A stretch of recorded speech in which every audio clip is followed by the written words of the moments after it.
Hey everybody, it's Tony Klein and wanted to just do a quick video here to show you what I'm going to be bringing not only in my pack, but what I'll be wearing as we go on this great Grand Canyon rim to rim adventure. So I know some of us are only doing rim to rim while others are doing rim to rim to rim.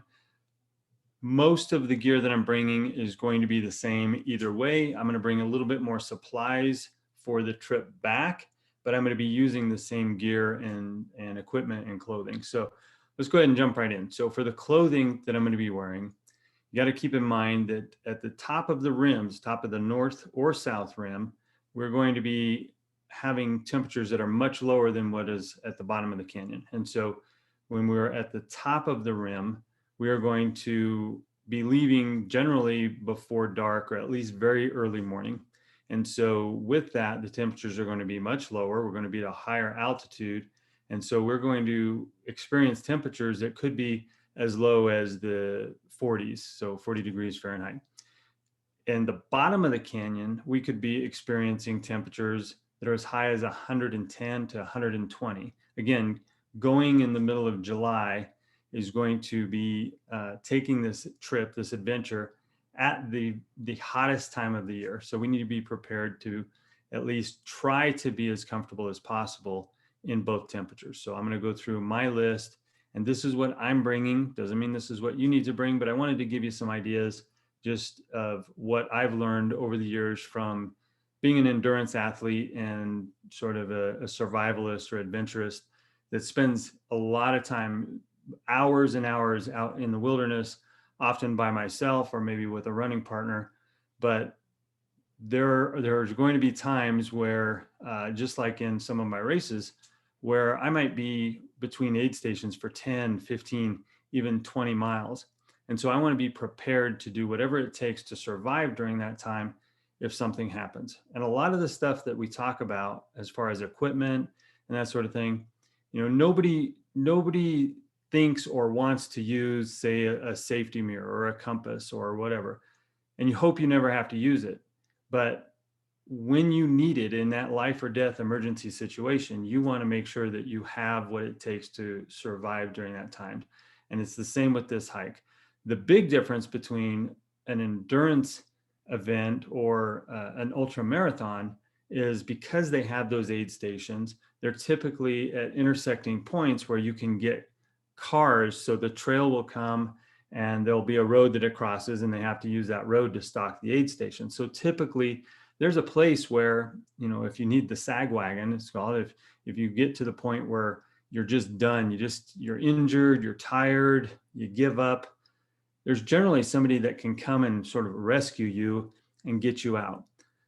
The difference between one of those and this event that we're doing is once you hike down into the canyon, you're on your own. You've got to get back out on your own power. Now, they do have search and rescue and they do have helicopter flights out, but those are only if they can get to you, if the weather is good, and it's not free. It's going to cost you a whole lot of money, and you're going to wish, if I just would have been a little more prepared, I wouldn't have had to go through that. So certainly not trying to scare you. Just want to make sure that you understand that this is a serious, potentially life or death situation if you're prepared versus if you're not prepared, right? So the clothing that we're going to bring, I'm going to go ahead and start just from the very basics and kind of build out. So when it comes to underwear, and this goes for the men and the ladies, but obviously I'm going to be able to speak more from the male perspective, but cotton underwear is going to chafe like crazy as you start getting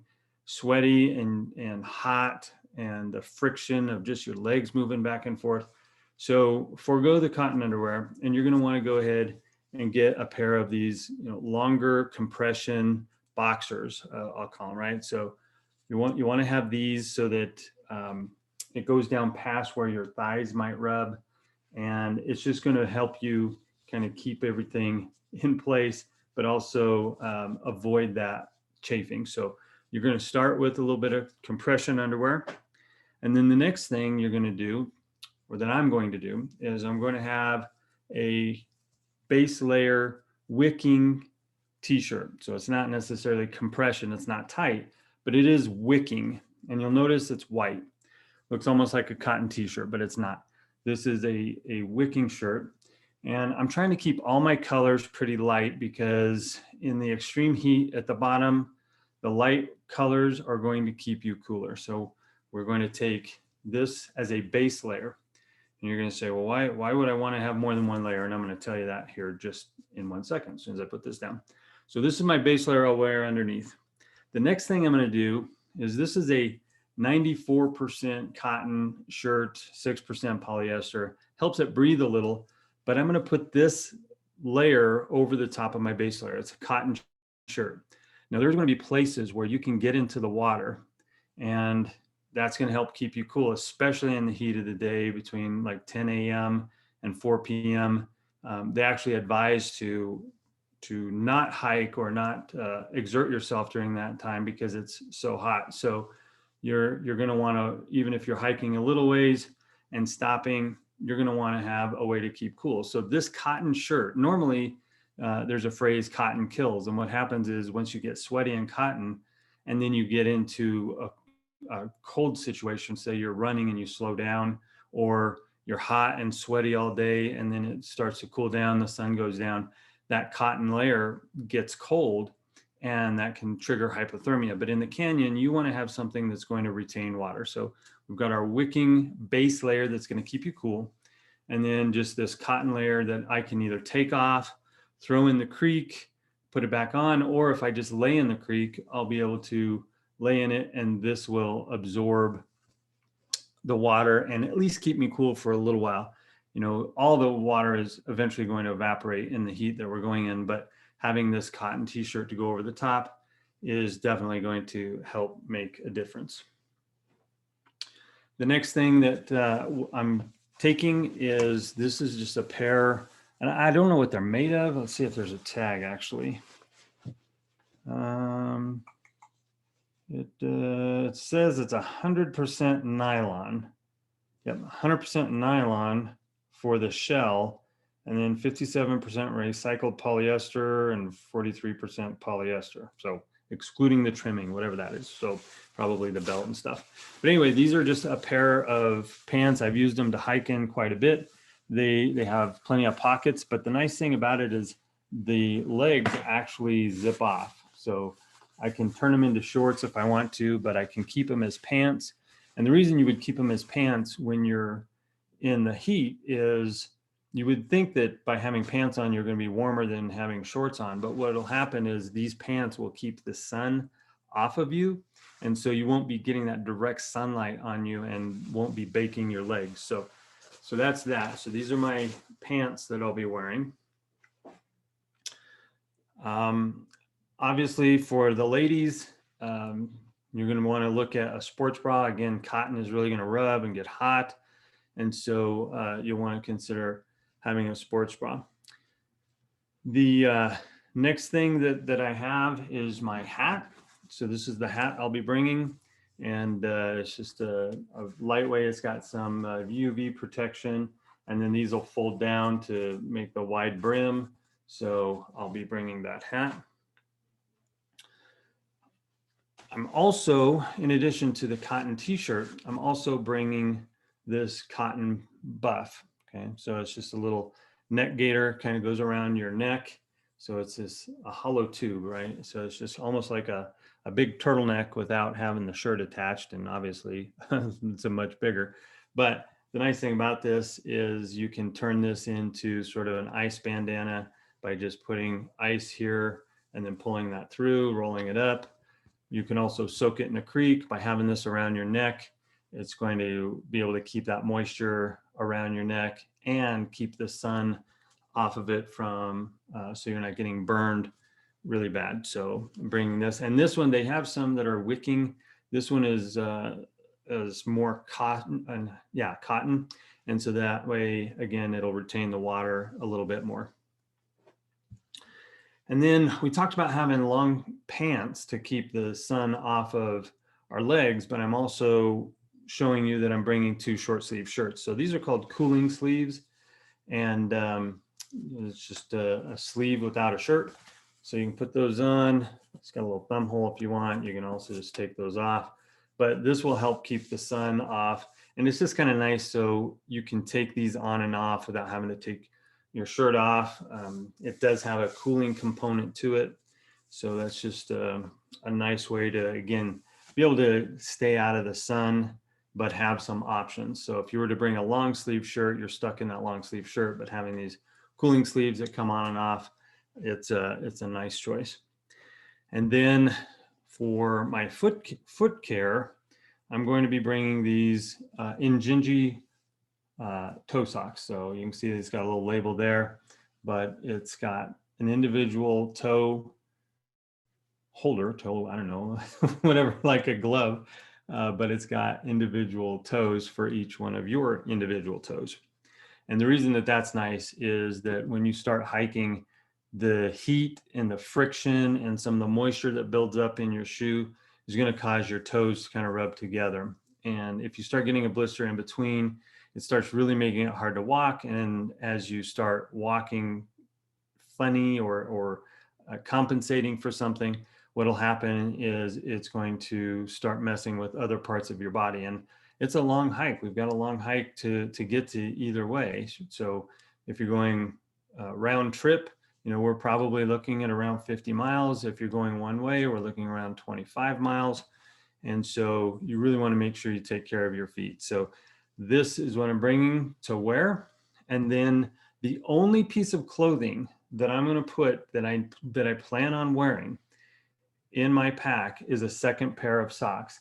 I'm going to wear the exact same outfit the second day. So when I get to the North Rim and we stay the night there, I'll just take all my clothes, run them under the sink, under the shower, whatever it takes, just to get the water to, rinse them off so that they're not real smelly, get some of the dirt off so that it's not rubbing, get some of the salt out so that it's not starting to chafe. And the only thing that I'm wearing the second day that's not the same as the first is a second pair of socks, just because that's how important good foot care is. And then as far as my shoes that I'm going to be wearing, I'm going to be bringing these. These are Hoka 1-1, and these are the ATR Challenger 6s, I believe.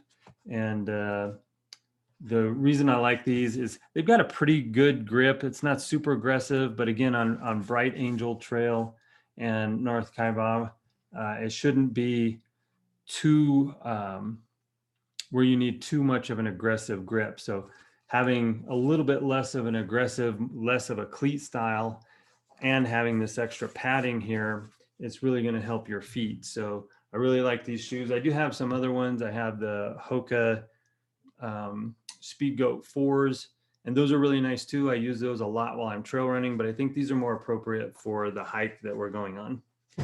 And then as far as the last piece of clothing really that I'm taking this is just a lightweight, waterproof wind jacket.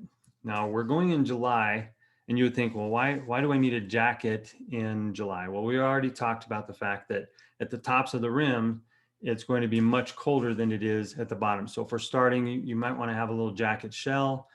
So you say, okay, well, that's pretty easy. I could just get a shirt, and before I leave, throw it back in the hotel room or whatever and leave it there. But the thing that you want to remember is that in July in the canyon, that's July and August is monsoon season, and it does rain in the canyon, and you are going to get cold if you get wet, or you have the potential to get cold if it's wet and windy. So this little thing here is just a little jacket, waterproof, folds out. It's in that little pocket, but folds out, and it's a full-size jacket. It's got a little hood on it, and it keeps. I've worn this quite a few times. Sometimes I just leave it in my pack in the spring and the fall, even on my short runs, because you never know when the weather changes, and it's just kind of nice to have this little jacket, especially if you were to get injured as night falls or something like that. So having a little lightweight jacket, I really like having that. Okay, so that is basically everything that I'm going to be wearing. The next thing I want to talk about is fuel, getting from one side to the other, and you can call food, fuel, whatever you want to call it. But what you really want to make sure that you do is, in anything that we're doing as we're going across, any of the stuff that I'm talking about, from food to hydration to just health in general, it's a whole lot harder to get caught up if you fall behind than it is to just stay out in front. And what I mean by that is, once you start getting into a calorie deficit, getting your energy level up to have a good performance is a lot tougher once you've sort of gotten behind the curve than it is to just stay current. So actually, when I'm running races, I have an alarm on my watch that goes off every 20 minutes. It goes off and reminds me that I'm supposed to eat something. And it gets tough because I don't always want to eat. And it's going to be the same way when we're on this hike. When we're on this hike, we're not always going to want to eat because it's hot, you're tired, you're breathing heavy. You know, there's situations where we're going to be going uphill and it's just going to be hard. But what you need to remember is that your body is going to burn a minimum of 400 to 600 calories per hour. And while we're moving, our body really can only process anywhere from like 200 to 300 calories per hour. So if we're losing 400 to 600 and we're consuming 200 to 300, we're from the first hour we're out there, we're actually operating in a calorie deficit. So each hour that goes by, we're getting further and further behind what we would need to be able to maintain wherever we started. And so I'm going to be bringing, let's assume that from the start of one side to get to the other side, let's just assume, because we all have different abilities, but let's assume it's going to take us 12 hours. Okay. And that's just an assumption. Some might do it sooner, some might take a little longer. The heat may affect where we have to take a break in the middle of the day, which is going to extend the day that we're there. But let's just assume that it's 12 hours. So for that 12 hours, I'm going to be needing at least to be able to consume 2,400 to 3,600 calories. And if you're doing rim to rim to rim, if you're doing the return trip, you're looking at anywhere from 4,800 to 7,200 calories to be able to maintain where you were. And I know, we've talked about the fact that it's going to be hot, so you're going to be less hungry. But here's what you need to remember is that, before I get into showing you what I'm bringing, when you eat, that triggers thirst. And when you drink, that prevents dehydration. And when you prevent dehydration, it allows you to think clearer and actually have a much better performance, use your energy better. So eating is actually a really key component to the whole process of being able to feel good and feel strong as you're doing this. So what I'm going to be doing is bringing something that's easy to eat. I want to bring some calorie dense food so that it's good amount of calories per pound or per ounce, and then something that you enjoy. So you can have some of your favorite snacks that you want to bring along. But I do a lot of these endurance events with these little things called GU packets, right? So GU, they got different flavors. This one's salted caramel. This one's tri-berry, vanilla bean. They have a chocolate outrage. They got another one here. They've got jet blackberry.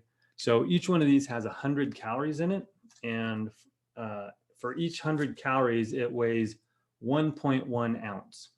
So I'm going to be bringing a whole bunch of these. I'm going to split them up into 2 packs. I'm going to have the pack, they'll both be in my pack, but in 2 separate bags. I'll bring my first day, and I'll have my calorie count in that for the first day.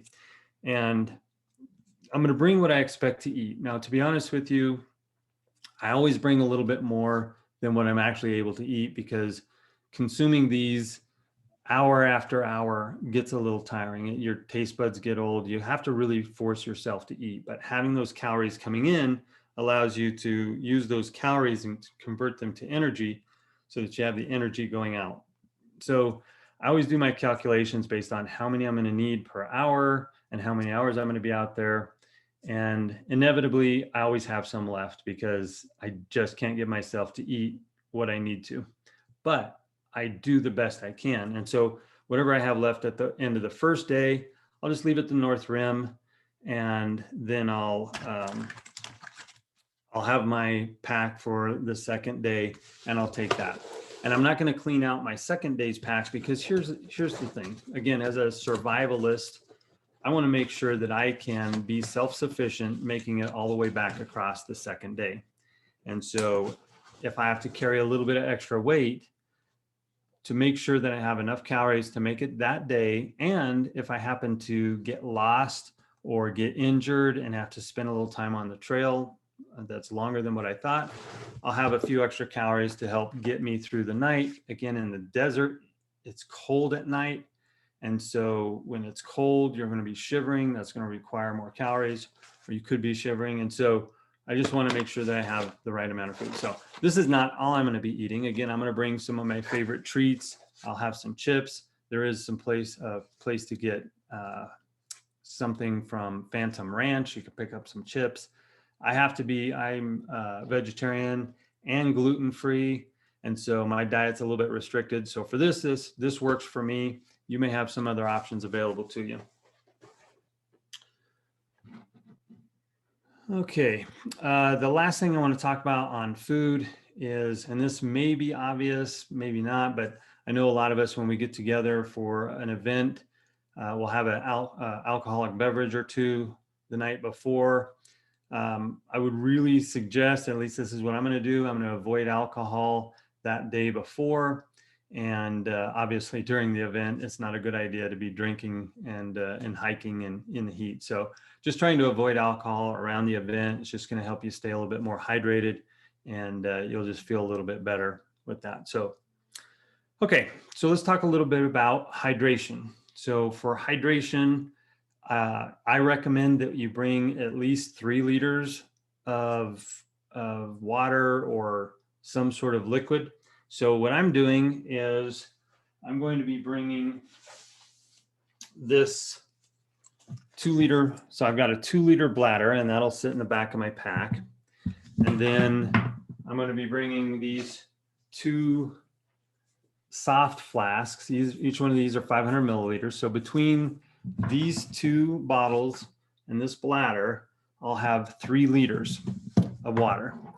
And then with that, the only other thing that I'll be wearing is, and it's black. I wish it wasn't, but I really like this Salomon vest. It's a Salomon, I think it's Advanced Skin 12, ADV 12. And it just means it's 12 liter pack. So I can fit 12 liters of stuff in here. Now, what I like about this is it looks really small, and it can be small, but the nice thing about it is it's super stretchy.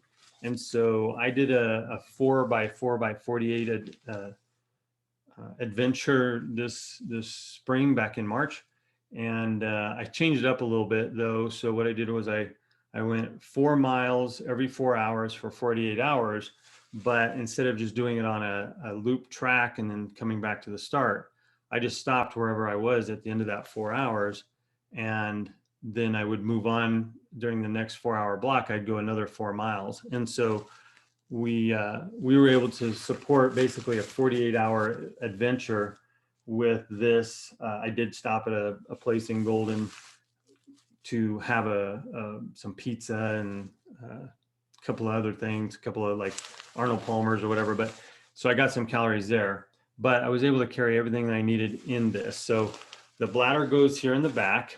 And I know it's black, so it's kind of hard to see on the video, but I'll go ahead and do another one where I show you fully loaded and talk to you about how much weight is in there.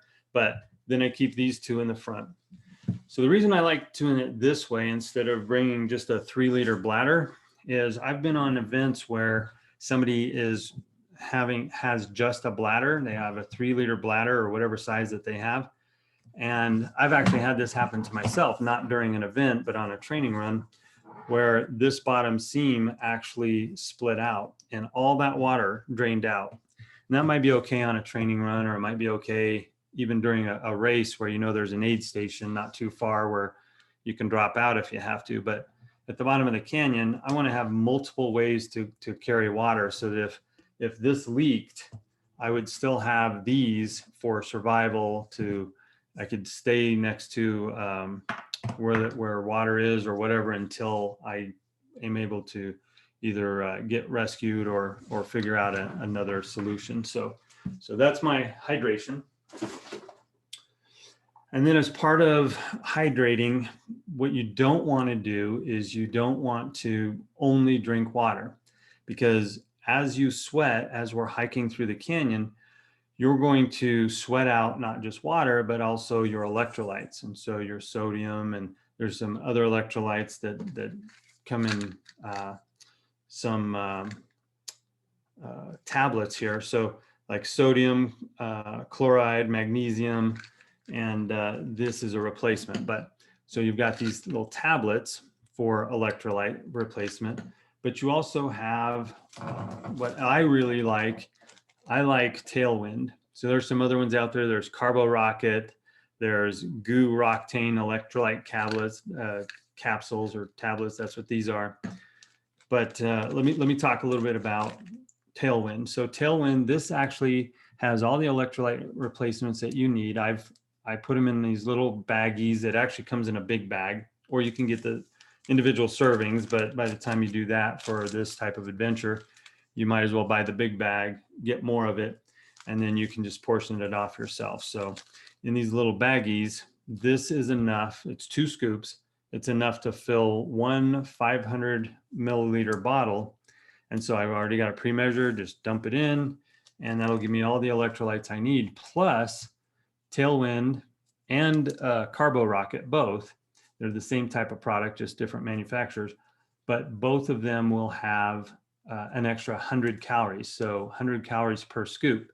So this is 200 calories in this little baggie, plus all the electrolytes I need. So you don't want to just drink water, because as you sweat those electrolytes out, if you just drink water, you could suffer from hyponatremia, which is just where you have so much water in your blood and not enough salt to help regulate, that you start actually getting really dizzy and nauseous, and then you start basically losing your wits, and that can actually result in death. So you got the 2 extremes. You got dehydration and heat stroke, and then you've got hyponatremia. So you don't want to not drink water, and you don't want to drink too much. You want to basically drink to thirst. There's a saying that you don't want to wait till you're thirsty to drink.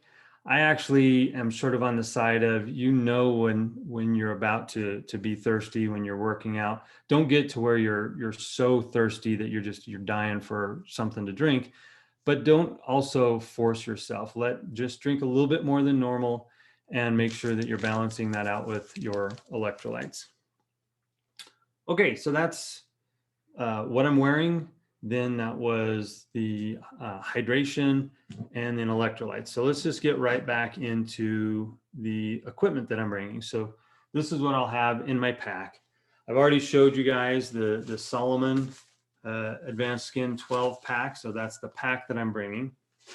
And then, as I talked about earlier, I want to make sure that I'm prepared. I don't want to overpack, but I want to make sure that I'm prepared to have a good trip, a safe trip, and that I survive all the way till the very end, right? So one of the things that we talked about is we're either going to probably start in the dark or end in the dark, and chances are we could be doing both. In addition to that, if you ever got off trail, it's a whole lot easier to navigate when you have a light source. So I like to travel and do my events with this Black Diamond Spot. It's a 350 lumen headlamp, so I'll be bringing that. And then the worst thing to have happen, and I've actually had this happen in an event, is that my headlamp worked for a little while, and it was raining really hard, so I had it on the brightest setting, and unfortunately the batteries went out, and I did not have spare batteries. So I always keep a brand new, fresh set. Before I leave the house for an event, I put fresh batteries in here. And then I have just a set of the 4 extra batteries here. And I tape them end to end just to keep them from rattling around. wrap some tape over the end so they don't actually accidentally make contact and drain out. So I'll have my headlamp and then my spare batteries. And then again, it's so light that in the event that something did happen to that, say the headlamp broke, or I wind up spending a couple of days out where I got lost, injured, whatever, I want to make sure I have a backup light source so I can keep going down on the trail, especially if I was injured. It might make more sense to hike during the night when it's not so hot, where if I am going slow, I'm not going through so much water. So I also bring this little Penlight, and it's not super bright. It's actually really bright for the size. It's not going to be 350 lumens, but it's about the size. Here's a tube of chapstick, right? So it's about the size of a tube of chapstick, and it just goes in a pocket in my vest. It's lightweight, it's heavy duty, and I just always have that in my events, and I've had to actually use it a few times. Okay, let's see. The next thing, and I'm not going to show you this, but I'll talk about it. I bring a little first aid kit. I'll have some Tylenol in there, some strips of Gorilla Tape. And the reason I like Gorilla Tape is it's pretty versatile. You can use it for shoe repair. If say you have a blowout on a shoe, you cut it on a rock, you can wrap that tape around there. You can also use it for injuries. If you get injured, you can put it on your skin to, pull a wound shut. So anyway, it's just got a lot of uses. It's super lightweight, so I just wrap a little bit around a Sharpie pen if I were going to take a pen to do it, or I can just fold it back and forth on itself and then just peel it apart and use that. So I'll have the Tylenol, the Gorilla Tape, a couple of Band-Aids. I don't go crazy on the Band-Aids, to be honest with you. A lot of times I don't even bring them, but on an event like this, I might bring something like that. They also have moleskin or blister repair. Again, I'll take one or two little strips out of this just so I have it. It's lightweight. A lot of the stuff that you bring, you hope you never have to use, but trying to hike 20 miles with a blister that's preventing you from taking a normal step can really make your trip miserable, especially for how lightweight this is, just to have it with you. And again, I won't bring the whole pack. I'll just take a strip out of there. Okay, and then speaking of blisters, I always have a safety pin. Now, when I'm running races or an event, something like that, usually you have a race bib, and so there's always a safety pin on there.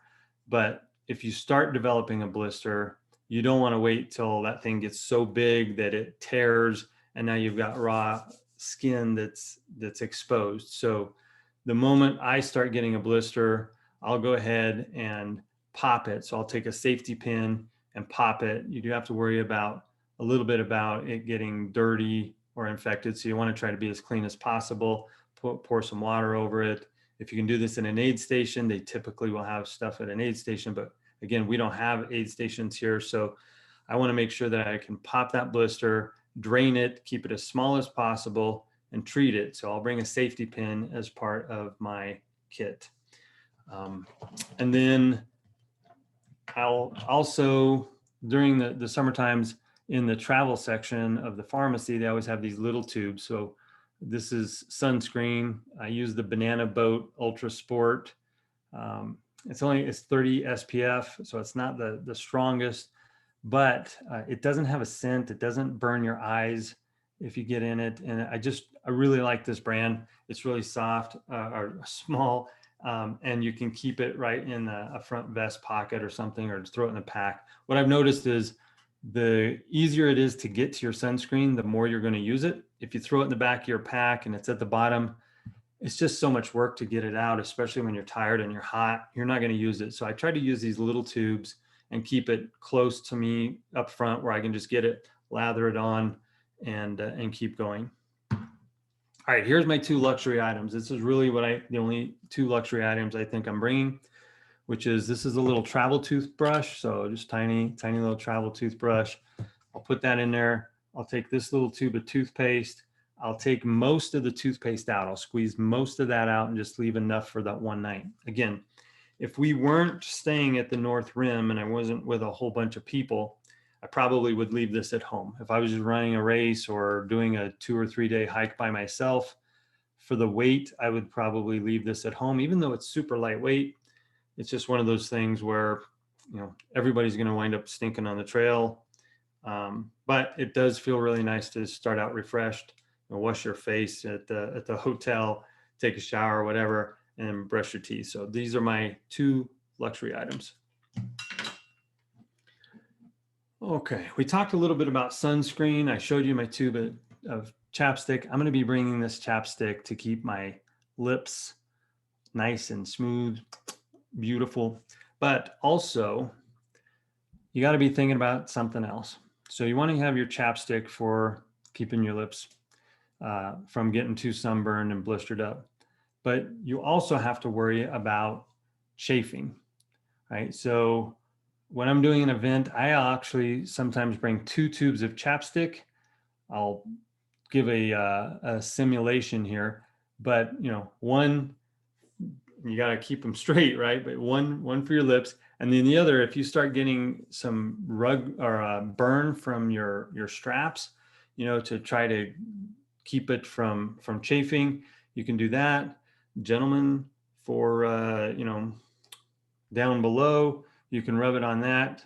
So if you don't want to do that, they actually sell, this is called Body Glide, and it's basically made so that everything kind of moves smooth. It feels, it's not real greasy, but it feels almost, it looks like a deodorant, but it just helps everything stay sort of friction free. So this is a little big. I don't like to carry this if I'm doing a backpacking trip. I just bring 2 tubes of chapstick. Now, I don't always need it, but I will tell you, when you are hot and sweaty and that salt is digging into a burn where you're chafing, man, you'd pay $100 for this just to have it, just to be able to put down on your thighs or something to keep them from chafing. So definitely chapstick for this, and also for other places. If not that, then, you know, some Body Glide, whether you want to carry it or not, or just put it on in the morning, especially those that are doing rim to rim. You could just put this on in the morning, leave it at the hotel, and not have to worry about it too much.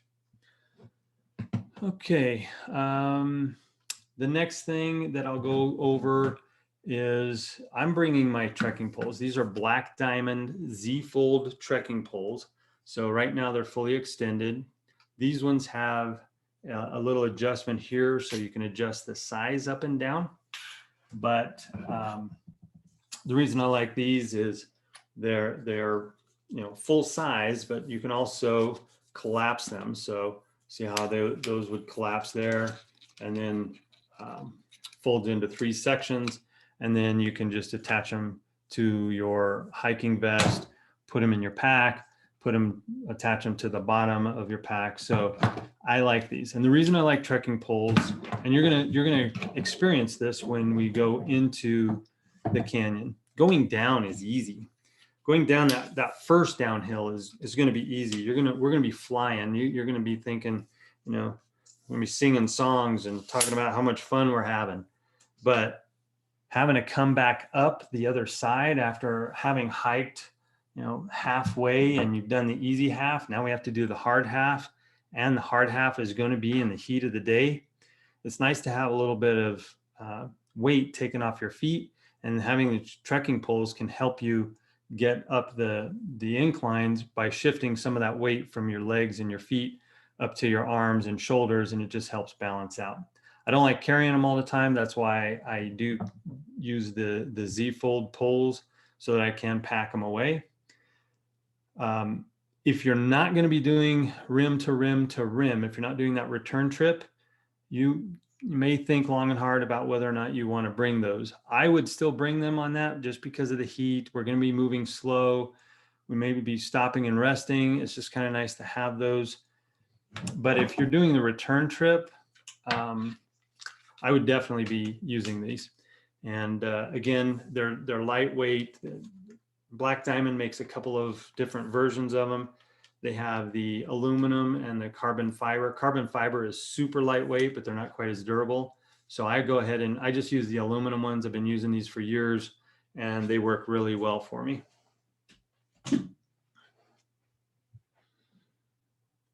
All right, the next thing, as being able to be self-sufficient and a survivor on the trail in case something happens, is this is not actually the filter I'm taking. I'm getting a different type by MSR, but I've used this a lot in the past. This is just a little water filter. You can you screw this to a squeeze bottle. So you fill this up with dirty water, so it could come from honestly, any water source. It could come from just a pool of water that's sitting in the rocks. It could come from the creek. And again, this bottle is big. It's not the one that I'm bringing, but you fill this up with water. Could be right from the creek. You don't want to be drinking dirty, contaminated water straight, but if you have this and you have this little Sawyer filter, this is the Sawyer Mini. It's probably good enough for this one trip, but it does get clogged pretty fast. You don't get a whole lot of uses out of this Mini. So I would either get the full-size Sawyer squeeze or the MSR. I think that one's called the MSR squeeze too, but that one just has a little squeeze pump and will be able to filter 1 liter of water within 1 minute. So again, these are more of a survival item. We hope we never have to use them, but if you do need it and you don't have it, you'll be kicking yourself because it's super lightweight and doesn't take up much room. This is actually not the bag it comes with. On a backpacking trip that I did that was about 4 days, I wanted a bigger bottle just so I wasn't having to squeeze as much. And so I bought this 64-ounce one, but I wouldn't be bringing that. So that's the water filter. The other thing you can do if you don't want to have a water filter is you can bring aqua tabs or iodine tablets. So, but you want to be able to make sure that if you come across a water source, you can drink it. If you don't have the filter, if you get lost on the trail and you don't have a filter, it's 100 times better to drink the contaminated water than to die of dehydration, right? So drinking that contaminated water, drinking that water that may be contaminated is going to increase your odds of survival much more than holding out, not drinking that water and hoping that you find a clean, fresh water source or somebody that has something that you can drink. So if you don't have a water filter, which I'm suggesting that you do, but if you don't, drink the water anyways, and it's better to go that route than to have heat stroke from dehydration. All right, we all need to be bringing sunglasses. It's going to be hot, so I've got my sunglass case. I'm actually bringing a hard case because I'm bringing prescription sunglasses and prescription glasses for the nighttime. So normally I wouldn't say you need to have a case, but I'm going to keep 1 pair in here and 1 pair on me, and that way I can swap them out and they don't get damaged in my pack. Ladies, you might want to bring some hair scrunchies. That's for the ladies or the hippies, whatever. If you got long hair, you want to be able to put that up, get it out off your neck so that you can let your neck cool off and not overheat. And then we talked about I think we talked about at the bottom of Phantom Ranch, at the bottom of the canyon, there's a place where you can buy ice. They have lemonade, so you can stop there and get a glass of lemonade. You can buy some chips. They have a little, not even a store, just a little place where you can buy some things. They do actually have a full restaurant there, but you have to have reservations staying there at the ranch in order to be able to stop and eat there. You may be able to make separate reservations if you have overnight camping pass or something like that. But for our purposes with doing the rim to rim in 1 day, we'll just go through there, pick up a few things. So you want to have your ID, some cash, and your credit cards. And the reason you're going to want to have that is not only to buy that stuff down there, but when you do get to the other side of the other rim, the north rim, if you are taking the shuttle, you're going to need to be able to pay for that. And since we're talking about that, and we're in 2021 and we're still kind of coming out of that pandemic, the park does actually require you to wear a mask in all public indoor spaces, and that includes the shuttles that they provide. I don't know about the private shuttles, but you also will either want to wear your mask, or if you're not wearing a mask, just take your buff and put that up over your mouth and nose, so that that way you're in compliance with having your cloth face covering. All right. We're going to want to bring some of our electronics we'll get to, but I have a couple of bags, and they're lightweight, but they're waterproof. So you put your stuff in there, roll that down a couple times, and then fold that over and clip it. And I keep my electronics in here that I'm going to be bringing, because I'm doing rim to rim to rim. I'm going to want to charge my watch. I'm going to want to charge my GPS tracker, probably want to charge my phone. And so I just will keep my electronics in this waterproof bag.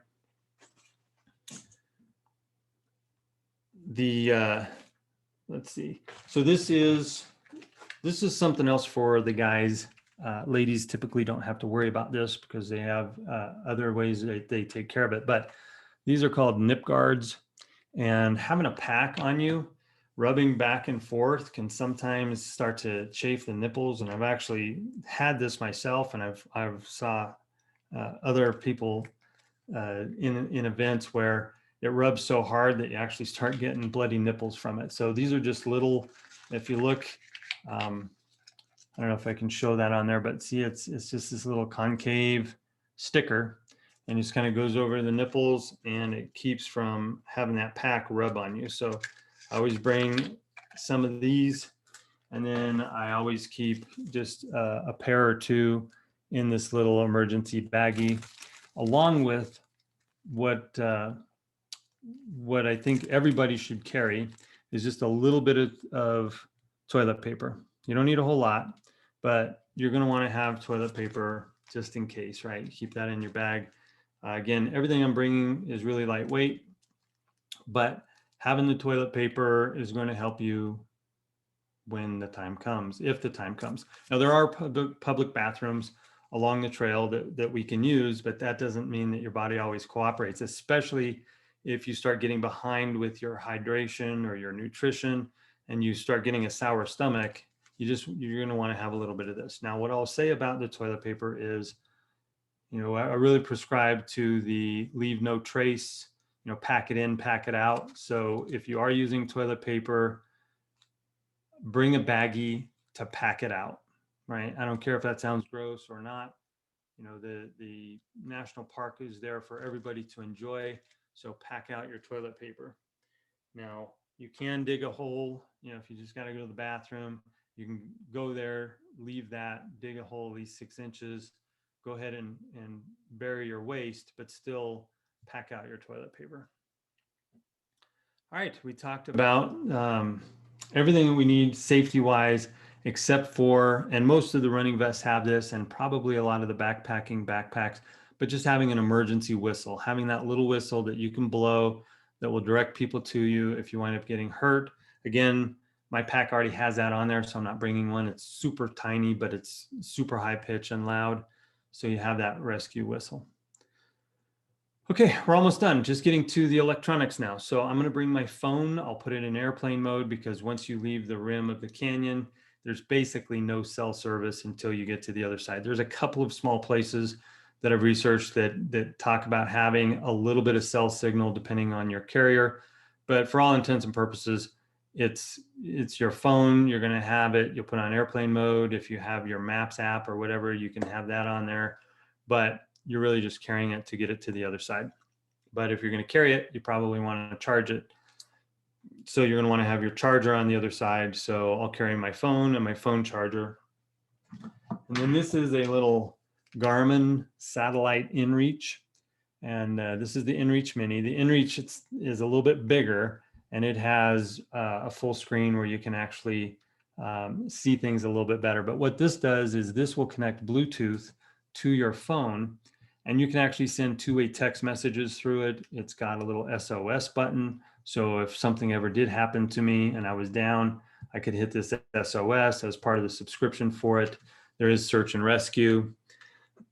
So I do have this, but what's nice about this is you can send, you can set up predetermined text messages and you can send those, or as part of your subscription plan, you can send text messages and receive text messages to this device, but you can actually type them on your phone and through Bluetooth instead of using this little old fashioned, kind of like one of the 90s cell phones where you had to hit the keys a whole bunch of times to get to a letter. You can still do that on this, but it'll also sync up with your phone to be able to just quickly type out a text and it'll send from this. And it uses GPS or satellite. It's a satellite communication device. It does not require any cellular service in order to work. So I use this on all my backcountry survival type outings.